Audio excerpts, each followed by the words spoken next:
If you look at a global trade map from 1948, you'd have a hard time even finding South Korea. That year, the total value of everything the nation sent to the world was a meager $19 million. 19 million. It's almost impossible to comprehend that number now. It is. And to put that into perspective today, it takes South Korea exactly 14 minutes and 16 seconds to export that same $19 million worth of goods. Wow. In the time it takes you to finish a short coffee break, they've matched an entire year of their ancestors' survival efforts.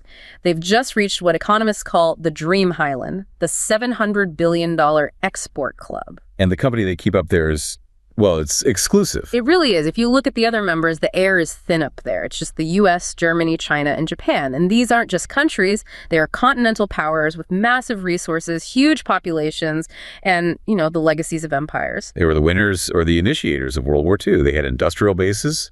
Exactly. Meanwhile, at that time, Korea was a war-torn colony that didn't even have its own name on many maps. Now they've bypassed the UK and France to claim their seat at the table. But the number itself, that $700 billion, almost hides the real story. It does. The real story isn't just the number, it's the sheer physical paradox of how they got there. This is a nation that doesn't produce a single drop of crude oil, yet they've become the 5th largest exporter of refined petroleum in the world. It makes no logical sense on paper. None. They have virtually no iron ore in their soil, yet they built a steel empire that rivals the best on Earth. During the 1950s, they couldn't manufacture a basic rifle. Today, South Korean tanks and jets are the primary defense for nations across Eastern Europe and the Middle East. An incredible transformation. For half a century, the South Korean people lived by a simple, almost sacred formula. Export growth equals my happiness. It was the engine that moved them from starvation to high-tech living rooms and AI chips. It worked. For decades, it absolutely worked. However, as the Taegugi flag is finally planted on this $700 billion peak, the atmosphere isn't one of celebration. It's one of quiet realization. That old formula where national growth automatically meant individual prosperity has started to fail. The warmth, as you put it, isn't spreading. The warmth of those billions is no longer reaching the average person. And right as they've reached this summit, they've looked across the horizon only to see a rising China mirroring their every industry and global trade walls being built higher than ever before. So reaching the Dream Highland was supposed to be the finish line. You'd think so. But it feels more like the start of a much more brutal war. And that is the essential conflict of this deep dive. You mentioned the starting line. After the Korean War, the economic turmoil was just staggering. We're talking about property damage amounting to 25% of the entire existing infrastructure. A quarter of the country, just gone. Gone. They were, by all metrics, one of the poorest nations on Earth. To overcome that without resources, through sheer willpower and a centrally planned strategy, it's an objective historical anomaly. It fundamentally redefined what modern industrial ascent looks like. It's an incredible trajectory, but what you're pointing to is that this incredible rapid success, this miracle on the Han River, was achieved through a very specific economic structure, one designed for speed and a singular focus. Yes, and now that the mission is accomplished, the global rules have changed. So the very thing that made them successful is now holding them back. Precisely. The structure that won the first war is failing the second. The global landscape is fragmenting, geopolitical stability is gone, and technological sovereignty is the new battlefield. The old mechanisms that delivered success, concentrating wealth and power in massive export-focused conglomerates, are now causing internal friction and stunting domestic growth. Okay, so that's what we need to unpack. Exactly. Our task today is to fully analyze the 2 stages of this miracle. First, how they engineered this unprecedented growth, and second, why, at the moment of triumph, that internal structure is collapsing, necessitating a radical new economic playbook for survival. Let's start with that first phase then. That opening statistic is difficult to move past. $19 million in total export value in 1948, matched today in 14 minutes and 16 seconds. If you try to map that intensity onto the past few decades, you realize this wasn't just economic growth, it was a societal explosion. It was an all-encompassing national drive. This initial phase, the miracle on the Han River, spanning, the 1960s and 1970s, was characterized fundamentally as state capitalism or corporatist development. Corporatist, what does that mean in practice? It means the government, particularly under the Democratic Republican Party, was the command center. They didn't just regulate the economy, they actively dictated the structure, the investment, and the targets. It was highly centralized. So this wasn't some slow, organic, bottom-up growth we might associate with pure Western capitalism. This was industrial policy imposed from the top down. What were those very first objectives, given they were starting from almost nothing? They started with foundation laying. The first 5-year plan, which launched in 1962, prioritized getting the basic necessities, power, food, and basic materials online. The focus was on expanding agriculture, maximizing essential energy resources like coal and electric power. The absolute basics of a modern economy. The absolute basics. And building fundamental industries: cement, steel production, oil refining, and iron. Critically, these basic industries were not just for internal use, they were immediately oriented toward export promotion. Right from the beginning. From day one. The entire system was engineered to earn foreign currency as quickly as possible to fund the next stage of development. Survival depended on it. And this rapid structural overhaul had to be incredibly expensive. We often forget that this was happening with significant foreign backing. They weren't funding this on their own internal savings. No, not at all. This is a vital part of the story, often glossed over. The growth wasn't purely endogenous. It was heavily reliant on enormous economic and technical assistance, primarily from the United States, totaling over $119 billion over decades. And that aid wasn't just given freely, right? There were strings attached. Of course. This aid was often politically contingent, directly linked, for instance, to South Korea's significant military involvement in the Vietnam War. Furthermore, the 1965 Normalization Treaty with Japan resulted in $800 million in grants and soft loans for property claims. That foreign capital served as the initial rocket fuel. The rocket fuel for these massive projects. Exactly. It allowed the state to launch massive, ambitious projects, from building the Gyeongbu Expressway to initiating rural development through the Samo movement, all aimed at achieving the ultimate goal of a self-supporting economy. And the vehicle for this state-led ambition was the chaebol, the family-controlled conglomerates like Samsung, LG, and Hyundai. Why did the government choose to concentrate power and capital in the hands of a few massive companies rather than dispersing it? It was a conscious choice, designed for speed and scale.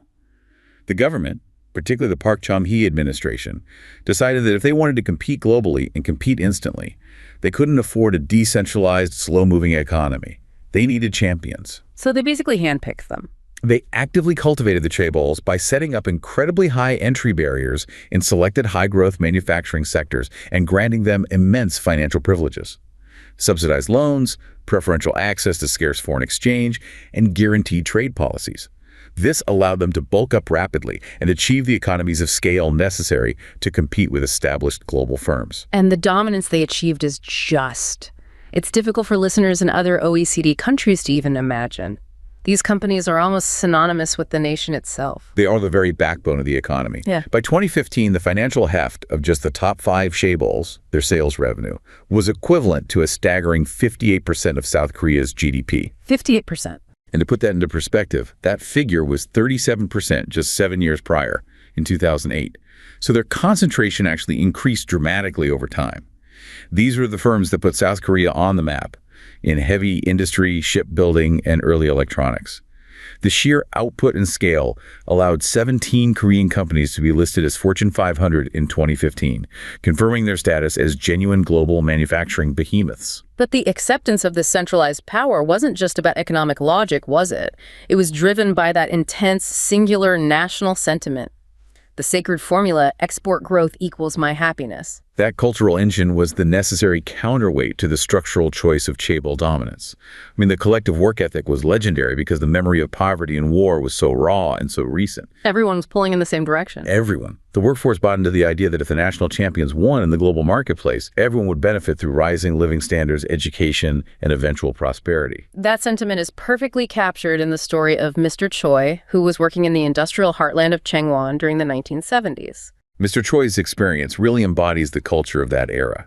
He lived under the desperate national slogan, "Export or Die." He described those early days in the textile mills and industrial facilities not as a regular job, but as a war without gunfire. A war without gunfire, that's powerful. It is. He said they often lacked detailed foreign blueprints, but they compensated with sheer stubbornness working around the clock. The entire society was galvanized by this singular mission of survival. And that mission was rewarded. The formula worked. It demonstrably worked. When exports hit $10 billion in 1977, national income surpassed $1,000. When they crossed $100 billion in 1995, South Korea entered the $10,000 income bracket. For decades, the formula was sacred because it was true. National success meant the car, a better education for your children, and moving beyond the constant fear of hunger. But that model labor-intensive, low-cost exports driven by state direction and just immense grit, it had a built-in expiration date. By the 1980s, things started to change. Wages were rising, labor costs were increasing, and other developing nations were undercutting them. The first economic model was becoming obsolete. It absolutely was. And it required a profound strategic pivot, which is where South Korea really showed its institutional agility. They understood they could no longer compete on cost for traditional, labor-intensive products like textiles, garments, and footwear. The choice was simple: either stagnate or ascend the value chain into high technology. So how do you pivot an entire national economy from making basic shoes and textiles to making memory chips and high-end automotive components? That requires massive foresight and, I assume, a ton of capital. It was another government-driven strategic shift, but the investment calculus changed entirely. This time, the capital wasn't just for building physical infrastructure like cement plants. It was fundamentally for building knowledge and human capital. So a shift from hardware to software, in a way. A perfect way to put it. The focus shifted entirely to capital-intensive, knowledge-intensive industries: semiconductors, high-tech electronics, sophisticated automobiles, and advanced machinery. That must have required a complete overhaul of their education system. You can't just flip a switch and have a nation of engineers. It was non-negotiable. They massively ramped up government spending on research and development R&D and simultaneously implemented fundamental educational reforms. This included the establishment of elite, research-focused institutions like KAIST, the Korea Advanced Institute of Science and Technology, and Post-Tech, the Pohang University of Science and Technology. So they were creating the talent pipeline. They were building it from scratch. The goal was to cultivate highly skilled human capital capable of frontier innovation, moving away from relying on an abundant, merely hardworking labor force.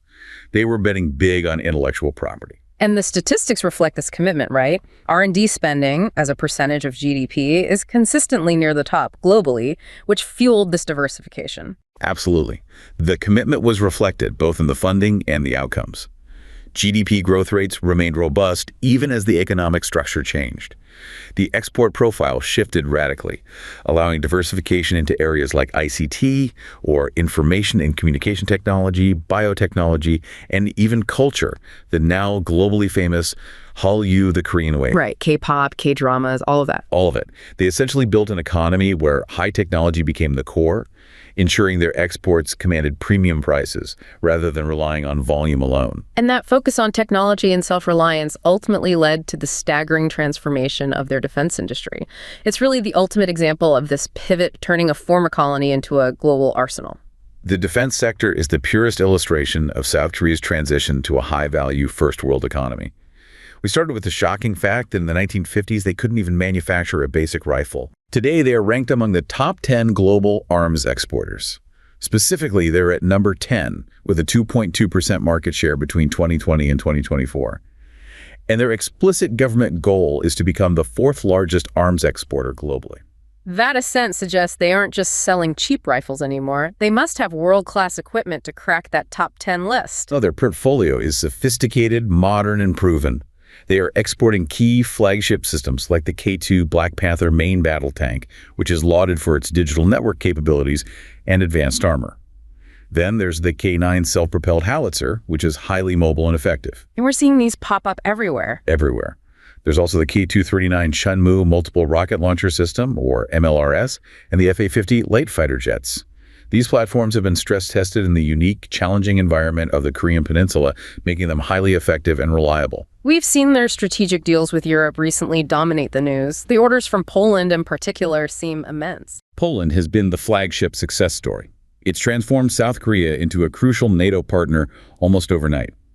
The initial 2022 agreement saw Warsaw ordering 180 K2 tanks in a $3.37 billion deal, with subsequent deliveries arriving with astonishing speed. A speed that other manufacturers couldn't match. Exactly, a speed often unavailable from US or European manufacturers due to long backlogs. This rapidly accelerated into a massive $6.5 billion follow-up contract for 180 highly upgraded K2PL tanks, part of a broader plan involving up to 1,000 K2s. This sheer volume and velocity immediately positioned South Korea as a major reliable supplier to the Western alliance. This brings us to the key differentiator. It seems the appeal isn't just the balance of cost and capability, but what they offer as a business model. You call it the all-in-one package. What does the package entail that Western competitors don't or won't offer? The all-in-one package is their secret sauce. Western defense contractors often sell equipment and maintain strict control over the underlying technology and future maintenance. It's a closed system. Right, you buy the product, but not the recipe. Exactly. South Korea, however, offers a complete industrial ecosystem transfer. They include technology transfers, training, and the establishment of licensed local production facilities. For instance, companies like Hanwha Aerospace are actively building joint production lines for the K9 howitzer and the Chunmoo rocket system in countries like Poland and Romania. That's a huge deal for the buying country. It's immensely attractive, especially for nations in Eastern Europe, who are not just looking for military equipment, but want to modernize and secure their own defense industrial base. South Korea is selling sovereignty alongside capability. And the geopolitical climate is aligning perfectly with this new export pillar. I mean, the world is getting more dangerous, and defense budgets are skyrocketing. The timing is impeccable. Globally, defense spending is surging, fueled by instability. NATO allies, for example, have agreed to potentially double their defense spending target to 5% of GDP by 2035. This creates an enormous, sustained market demand. A market they are perfectly positioned to fill. Perfectly, particularly in Europe, where many countries are desperately trying to replace Soviet-era stock. Furthermore, Seoul is strengthening its industrial alignment with the United States, cooperating deeply on shipbuilding, which is expected to boost their defense export prospects under current American initiatives. They have successfully inserted themselves into the global security architecture as a necessary, reliable, and technologically advanced partner. So the narrative so far is pure triumph. A war-torn nation achieves the dream highland status, becoming a high-tech arsenal powered by chaebols and human capital. But this is where the paradox hits. Winning that first war has revealed a deep internal structural failure. It is the defining crisis of modern South Korea. The collective success, that $700 billion export benchmark, has structurally decoupled from individual well-being. The sacred formula, export growth equals my happiness, is broken for the majority of the population. So if the country is exporting more advanced goods than ever, where is that wealth accumulating, and why isn't the average person feeling the warmth of those billions? The wealth is accumulating primarily within the scale-driven, globally competitive export sector. But the mechanisms for diffusing that prosperity throughout the domestic economy are fundamentally impaired. Let's look at the hard numbers from 2023. Domestic wage workers saw their average income increase by only 2.7%. Okay, 2.7%, but what was inflation? That's the key question. The official inflation rate, the Consumer Price Index, was 3.6%. This means that the real income for the average South Korean worker was virtually flat, or, in actual purchasing power, slightly backward. This is a crucial data point. It marks the lowest real wage growth since comprehensive statistics began being compiled in 2016. So despite all the macroeconomic celebration, people are feeling poor. Why did the export momentum fail to translate into raises, particularly for those working for the massive corporations that are driving all this growth? Well, the stagnation is a direct result of the global slowdown in export volume. Even if the total value remained high, exports fell 7.5% year-on-year in 2023. This dip immediately impacts the variable components of income. Things like bonuses and profit sharing. Exactly. Large corporations, which rely heavily on performance and profit sharing, reduced incentive or special benefit payments to their workers.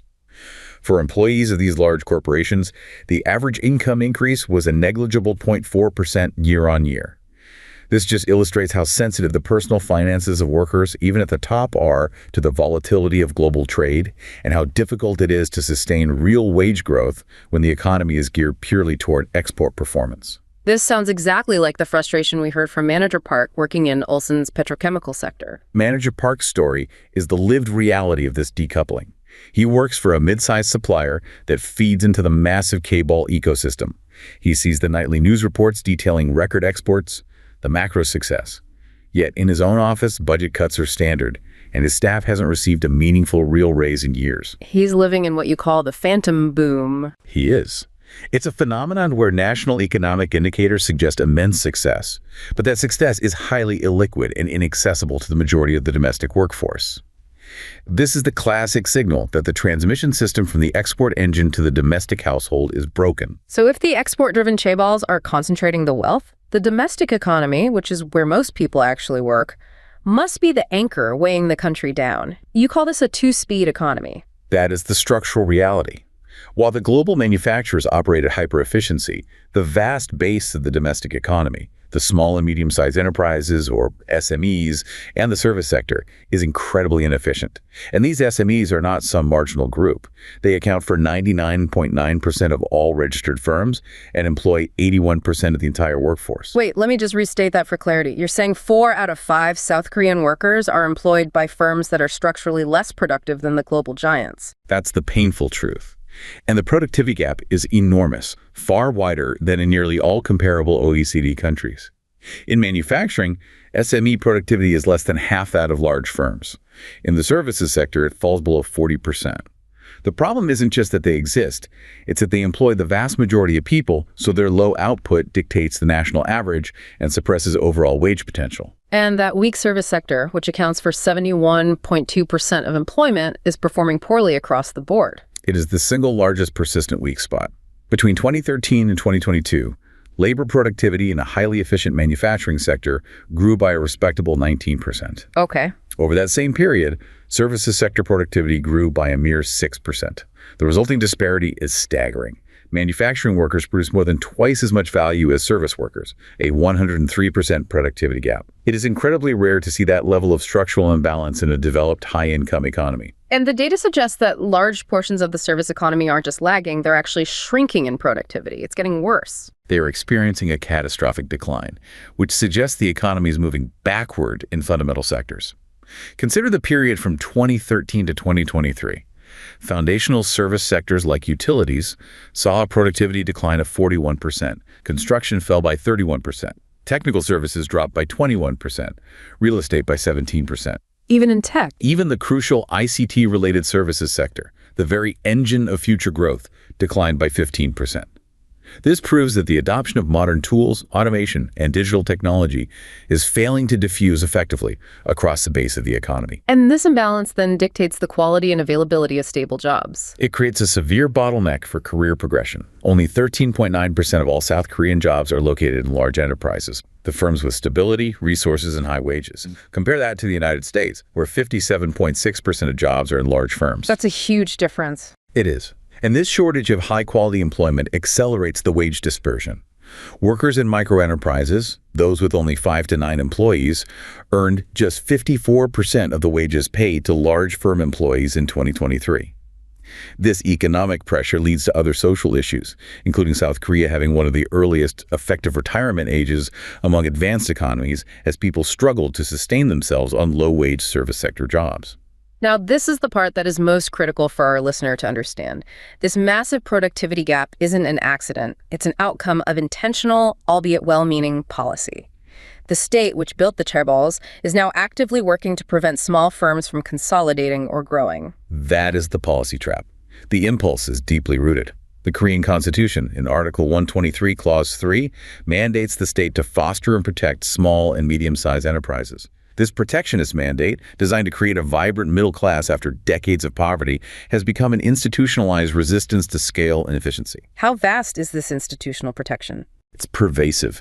The government maintains over 1,600 SME-specific support programs administered across various ministries, creating a tangled, expensive web of subsidies and support. And there's a lending quota, too. Yes, and that's more damaging.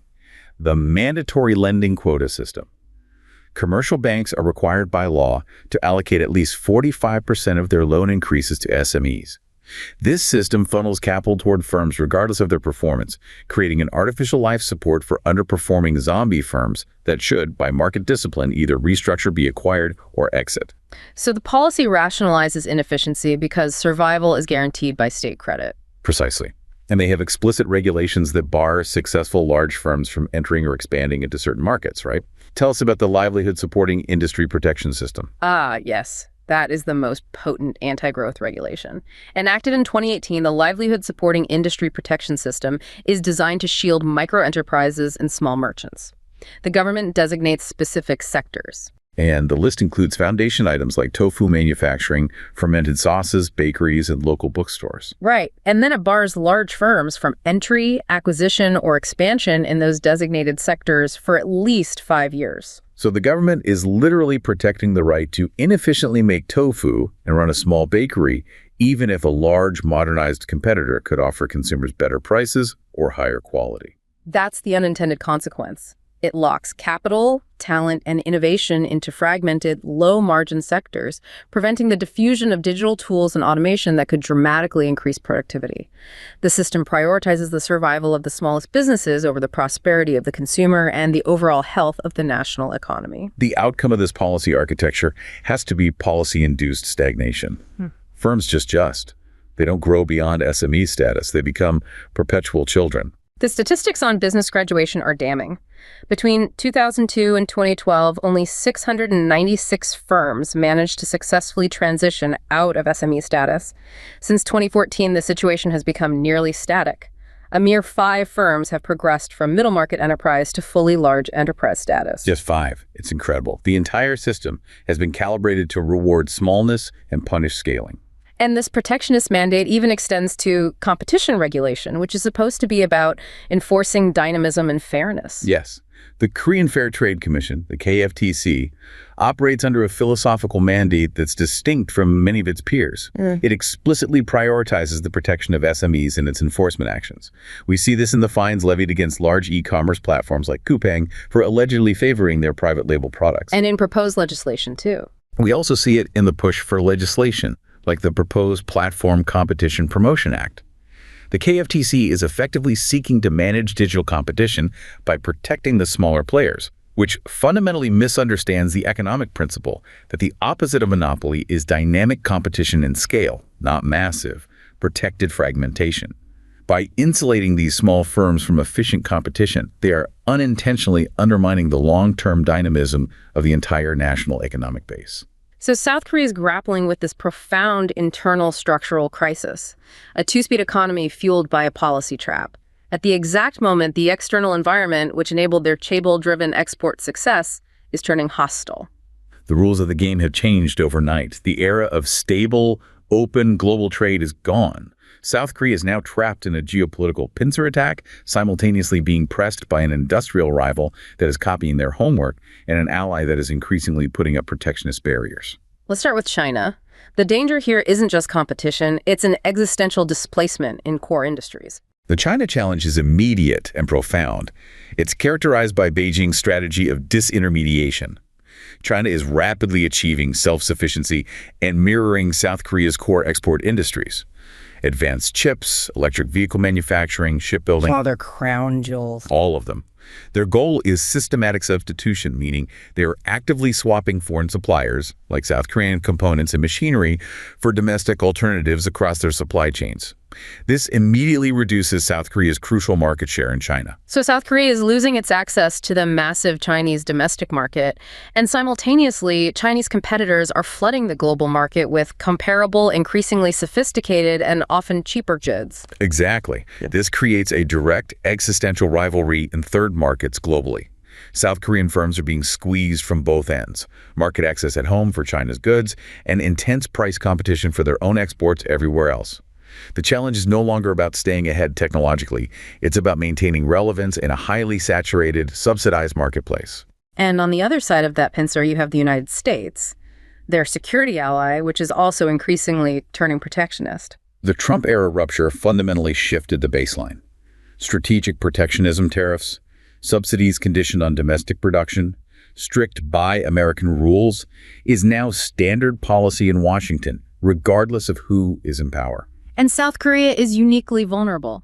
Their economic vulnerability is extreme because their reliance on high-tech exports, semiconductors, highly sensitive EV batteries, advanced components, makes them easy targets for supply chain politicization and market exclusion from the U.S., which remains their single most critical high-value customer. They are forced to navigate a maze of conflicting U.S. domestic regulations to maintain market access. And beyond the two great powers, the rest of the world is tightening access to their markets as well. It's not just a U.S.-China problem. Not at all. The entire global trading environment is becoming increasingly hostile. We see the European Union moving forward with its Carbon Border Adjustment Mechanism, or CBAM, which essentially imposes climate tariffs on major imported industrial products like steel, cement, and aluminum. Which hits the chaebols directly. Since South Korea is a massive steel and aluminum exporter, this imposes huge new compliance and cost burdens. Similarly, Canada is tightening its steel tariff quotas. The cumulative effect of these rising global trade barriers is a direct existential threat to South Korea's export-heavy economic model. It proves that simply exporting more, even cutting-edge goods, is no longer sufficient to guarantee national prosperity. The fast follower model, anchored in manufacturing scale and export volume, has clearly reached its limit. So what is the core philosophical shift required for South Korea to survive this new war? The fundamental transition must be from an export-heavy focus to a broad-based, productivity-led innovation strategy. They must move from being a successful fast follower, rapidly and efficiently catching up to global technological frontiers, to becoming a genuine first mover. A first mover, meaning they have to set the trends, not just perfect them. Exactly. Actively establishing and defining those new frontiers, particularly in digital technology and high-end services. This shift is critical because volume alone cannot overcome geopolitical exclusion or the productivity chasm at home. And that transition requires channeling the same intensity, the same national grit, the poly spirit into digital infrastructure and high-tech thinking. That inherited DNA is key. We see this pressure and focus in the story of Ji-won, the software developer working in the Panyo tech cluster. She inherited the poly, the can-do, hurry-up national spirit that built the great expressways, but she applies it to the digital frontier. Using AI to code faster. Exactly. Specifically, using AI-driven coding assistance. Her drive is fueled by the palpable fear that the miracle her parents built could evaporate if South Korea loses the race for technological sovereignty in areas like AI and next-gen chips. This fear is now the innovation engine, transforming the nation's survival mechanism from industrial output into digital intellectual output. So let's turn this diagnosis into a blueprint for survival. To achieve productivity-led growth, they have to start by fixing the structural policy trap that incentivizes inefficiency. Where do you even begin? Policy must urgently embrace size neutrality. This means removing all policy frameworks that actively restrict scale and reward smallness. The immediate priority should be the complete elimination of protectionist tools like the National Commission for Corporate Partnership and, critically, phasing out the livelihood-supporting industry designation. These structures must be dismantled. Why? Because they lock capital into low productivity traps and restrict the competitive forces necessary for growth. That would face immense political resistance. So institutional reform is necessary to shift the focus from protecting the past to building the future. Absolutely. The Ministry of SMEs and Startups must be fundamentally reconstituted into a new Ministry of Enterprise Growth. Its mission cannot be protection. It must be progression. The focus should shift toward actively helping competitive SMEs, the 0.1% that are driving innovation, to successfully graduate into mid-sized and large firms through strategic support. Support for what, specifically? For digital adoption, platform integration, and encouraging crucial mergers and acquisitions that facilitate scaling. And the current system of blanket subsidies and guaranteed credit that props up those zombie firms must stop. Targeted support is essential for stimulating actual growth, not just survival. Support must be performance-linked and conditioned on measurable productivity improvements. Instead of unconditional tax breaks, assistance should be tied to concrete actions. Verifiable ERP system installation, documented AI adoption in production, or specific measurable increases in value added per worker. This ensures that public funds are driving efficiency gains, not merely insulating inefficiency. Okay, so if the chaebols are already world-class, where does the next great surge in national productivity come from? It can't all come from just a few big companies getting bigger. No, it has to come from innovation diffusion across the lagging sectors. South Korea's next productivity surge must arise from bringing world-class tools, AI, automation, advanced robotics, to the base of the economy: agriculture, construction, retail, and logistics. Taking the tech from the chip fabs to the farms and warehouses. That's the goal. This requires national digital transformation programs tailored specifically for these laggard industries, backed by technology subsidies and last-mile delivery mechanisms to ensure wide adoption, transforming every corner of the economy into a high-tech operation. Finally, we need a labor market reinvention to ensure that as inefficient firms close, the workers don't simply fall into poverty. That's the human cost of all this creative destruction. The labor market must be geared toward rapid mobility and stability. South Korea must expand the share of high-quality, high-wage jobs by encouraging the scaling of large enterprises. Critically, there must be a robust closure-to-reemployment safety net. What does that look like? When low-productivity firms inevitably exit the market, a necessary step for national efficiency, the government must provide time-limited basic income, deep reskilling subsidies, and structured job placement services. This ensures that the essential process of creative destruction does not lead to societal catastrophe, allowing displaced workers to transition immediately into higher productivity employers, particularly in emerging tech, green industries, and scaled-up service sectors. So when we synthesize this incredible story of South Korea, we really see two distinct economic stages. We do. The first stage was a physical war, won through collective grit, state capitalism, and sheer export volume, leading them to the Dream Highland. That was a success built on volume and concentration. The second stage, which they face now, is a brutal structural war. This new war will be fought not on the volume of exports, but on the battleground of productivity diffusion, institutional reform, and technological sovereignty against aggressive external rivals. They have achieved the impossible, transforming a war-torn colony into a global power. But now they must confront the profound irony that the very policies they enacted to ensure survival in the past, the rules that protected small businesses, provided easy credit, and insulated entire sectors, have become the core constraints preventing their next leap forward. The defining challenge of the Korean Miracle's next chapter is not whether the $700 billion export number continues to climb. The ultimate test is whether the nation can demonstrate the political courage and resolve to dismantle the policies of their own creation. The institutions designed for a different, desperate era in order to unlock the broad-based prosperity that has, thus far, failed to reach every single worker in the country.